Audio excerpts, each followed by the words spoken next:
Hello கார்த்தியா, ஆமா, நீங்க தாய்லாந்துக்கு ஒரு இல்லீகல் பார்சல் நீங்க அனுப்பியிருக்கீங்க. அதுக்காக உங்களை டிஜிட்டல் அரெஸ்ட் பார்சலா? சிபிஐல இருந்து உங்களை கான்டாக்ட் பண்ணுவாங்க. ஃபர்தர் இன்வெஸ்டிகேஷனுக்கு ரெடியா இருங்க. அவங்க கேட்கிற டீடைல்ஸ் பூரா சார் இல்ல சார், அது பார்சல் தான் அனுப்பல சார்.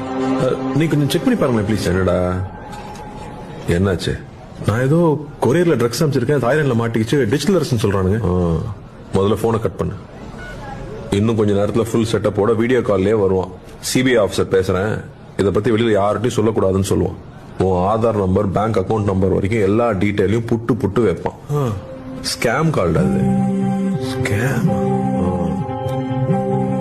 இந்த மாதிரி சிபிஐல இருந்து பேசுறோம், அமலாக்கத்துறையில இருந்து பேசுறோம்னு சொல்லுவாங்க. உங்களுக்கு பரிசு விழுந்திருக்குன்னு சொல்லுவாங்க. பேங்க்ல இருந்து பேசுறோம், உங்க ஓடிபி நம்பர் கொடுங்கன்னு சொல்லுவாங்க. இப்படி பல வித்த வச்சிருக்கானுங்க, ஏமாந்துடாதீங்க. நம்மளுடைய பேராசையும் அறியாமையும் தான் இந்த மாதிரி சைபர் ஃப்ராட்ஸ்க்கான மூலதனமே. டிஜிட்டல் அரெஸ்ட்ங்கிற ஒரு சட்டமே நம்ம சட்டத்துறையில இல்ல, நம்ப வேண்டாம். இதுல மக்கள் பல கோடி ரூபாய் ஏமாந்துருக்காங்க. இதுல ஏமாந்தவங்க சின்னவங்க பெரியவங்க, படிச்சவங்க படிக்காதவங்கன்ற பேதமே இல்ல. வீட்டுல இருக்க எல்லாரையும் எஜுகேட் பண்ணுங்க, முக்கியமா பெரியவங்க. Let's build a safer digital world.